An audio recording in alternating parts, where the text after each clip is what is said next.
Bonsoir Hugo, comment ça va? Bonsoir à tous, tout va bien, merci pour l'invitation, malgré ma voix faible, ma voix qui est aussi faible que les espoirs de maintien de Lorient, mais on essaye de garder le cap quand même. Tu es supporter lorientais, intervenant dans l'émission sportive de Radio Évasion, également régulièrement sur France Bleu Bresse. Isel, est-ce que tu peux te présenter aussi en quelques mots un petit peu plus? Comme tu l'as dit, j'interviens dans l'émission sportive de la radio locale finistérienne Radio Évasion une fois par mois, avec des interviews, des billets d'humeur et un petit flash autour de l'actu sportive bretonne. Également intervenant sur France Bleu Bresse Isel pour analyser les matchs du FC Lorient. Et cette année, il y a eu des choses à dire, en avant comme en après-match, même si c'était pas toujours très reluisant. On va en parler. La saison de Lorient très compliquée, comment tu la juges cette saison? Écoute, si ça s'arrêtait là, ce serait un cataclysme absolu, un échec industriel retentissant. Les Lorientais avaient un budget triplé, des ambitions qui l'étaient aussi, avec Régis Lebris qui a pris un peu les pleins pouvoirs sportifs à l'intersaison, avec un recrutement très clinquant, Thierry Bakayoko, Benjamin Mendy, un Romain Fèvre dont le prêt avait été prolongé grâce à un accord avec notre club filial Bournemouth. Donc des ambitions revues à la hausse après une très belle saison l'an passé, ponctuée par une 10e place. Mais les Merlus se sont tout à fait effondrés dès le début du championnat, avec des performances très difficiles dans le jeu comme dans les résultats. Une première partie de saison qui a été vraiment délicate, ponctuée par une défaite 4-0 à Brest dans le derby, une humiliation totale. Après ça, l'effectif a beaucoup changé, de nouveaux joueurs sont arrivés. Régis Lebris a réussi à insuffler une nouvelle dynamique dans son équipe, avec de nouveaux joueurs comme Katseris, Bamba, Louza, qui ont apporté leur qualité technique, leur dynamisme. Mais malheureusement, ça n'a pas suffi, dans le sens où il semblerait, on verra ce qu'il va en être sur les 4 derniers matchs, mais que ces bons résultats contre Rennes, contre Strasbourg, contre Monaco, ça a été un feu de paille, parce que les Merlus ont toujours les mêmes problèmes dans la régularité dans le jeu, dans l'état d'esprit, dans l'engagement et dans la qualité aussi. On a une défense qui est très en difficulté. J'ai pas les stats en tête, mais je pense qu'on va être une des pires défenses de l'histoire de la Ligue 1. Donc on est vraiment sur une saison cauchemardesque. Ah oui, c'est pas glorieux tout ça. Régis Lebris qui a eu une certaine hype l'année dernière, et cette année c'est un peu plus compliqué. Moi je comprends pas pourquoi il n'a toujours pas sauté en fait à Lorient. Comment ça se fait qu'il est toujours en place? Je pense sincèrement que dans d'autres clubs il aurait déjà plié bagage. Ouais, alors pour être honnête, il y a plusieurs niveaux de réponse. Pour être justement dans cette même franchise, j'ai été et je me considère encore comme un des défenseurs de Régis Lebris, parce que c'est quelqu'un qui est complexe humainement, qui a fait beaucoup d'erreurs cette saison, mais qui a aussi été l'architecte d'un très grand travail pendant 10 ans à la tête du centre de formation, et qui avait montré des choses extrêmement intéressantes lors de la première partie de saison 2022-2023. Maintenant, il semblerait qu'il y ait eu une succession de mauvais choix, à la fois par lui-même et par les personnes qui l'ont entouré. Disons que les joueurs ne l'ont pas aidé à ce que la dynamique s'inverse. Maintenant, je pense que si Lebris est resté, c'est parce qu'à Lorient, il y avait une petite psychose de ce que c'était de limoger un entraîneur, ce qui n'est pas arrivé souvent à Loïc Ferry, ce qui est même arrivé une fois, si on veut être plus exact.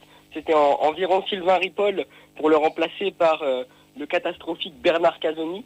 Ça nous avait emmené en Ligue 2, donc je pense que Ferry l'a redit, il n'a pas la gâchette facile entre guillemets. Il a voulu freiner en fait cette idée de limoger l'entraîneur malgré les mauvais résultats, et c'est aussi, il faut le dire, pour planter un élément de contexte, parce qu'en fait en mars 2023, Lebris et ses 9 adjoints avaient prolongé pour 4 ans, donc l'addition aurait été trop salée en fait. Il y a aussi ce paramètre là. Ah oui, c'est compliqué du coup enfin pas de virer, mais de licencier tout le monde économiquement parlant. 9 adjoints. 9 adjoints, et avec un en plus, puisque Yannick Cahuzac est arrivé. Yannick, on connaît Yannick un petit peu. KU en effet, oui. Ce match, est-ce que pour toi c'est pas le match de la peur, mais presque pour ce week-end? Oh bah moi je vais même aller plus loin que toi, hein. C'est le match de la dernière chance. Ah oui. Si Lorient ne prend pas les 3 points là, c'est rideau, emballer ses pesées, on plie bagage, direction la Ligue 2 VKT, hein. C'est terminé, hein. Franchement, il faut le dire. Lorient a montré de belles intentions contre Paris, avec un visage clinquant, comme par hasard quand on joue contre de grandes équipes, certains joueurs se mobilisent, c'est pas le cas les 3 quarts du temps restants, donc il faut montrer le même visage que contre Paris face au TEF, essayer d'être un peu plus incisif, essayer d'être surtout plus efficace, plus solide, ce qu'on n'arrive jamais à être, malgré la qualité de notre gardien Yvan Vogo.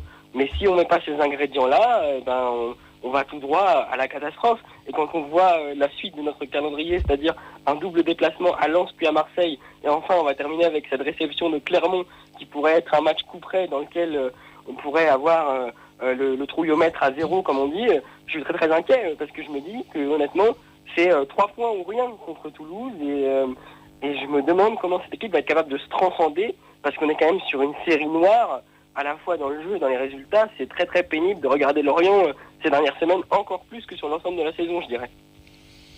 Ça promet pas un grand match dimanche. Juste avant, on disait qu'on était pratiquement en vacances. Ça va être particulier pour ce dimanche. Est-ce qu'il y a des blessés, des suspendus, des absents majeurs du côté lorientais ? Écoute, a priori non. Ce qui est satisfaisant de notre côté, c'est qu'on a récupéré Montassar Talbi, blessé à l'épaule de longue date depuis le mois de février, et notre capitaine Laurent Abergel qui était absent contre Nice. Abergel est rentré en cours de match contre Paris. C'est vraiment le facteur X, le joueur, l'homme exemplaire de cette équipe, malgré tant de marasme. Donc si ces deux joueurs-là sont là, ça va aussi permettre de resolidifier l'équipe, de lui donner une âme, une consistance un peu plus claire, un peu plus logique. Mais pour ce qui est du reste, non, il n'y a pas d'absent particulier. Benjamin Mendy semble revenir physiquement aussi. Tozin n'est plus suspendu. Non, je pense que Lorient va être plus ou moins au complet. Bon, déjà, c'est une bonne chose pour vous. Nous, de notre côté, on aura Mawissa, bien sûr, qui est blessé. Et comment toi, tu juges de ta Bretagne la saison du TEF ? Écoute, j'ai le souvenir de nos échanges avant le match aller et je disais que j'étais admiratif de votre parcours, que ce soit la magnifique victoire en Coupe de France l'an passé et cette épopée en Coupe d'Europe, épopée qui donc s'est poursuivie pour vous. Et je dois vous dire, je pense honnêtement, comme d'autres supporters de petits clubs de notre envergure, on a vibré pour vous contre Benfica et comme vous en parliez tout à l'heure, à une tête près, ça prenait encore une autre dimension. Donc c'était vraiment très chouette à vivre.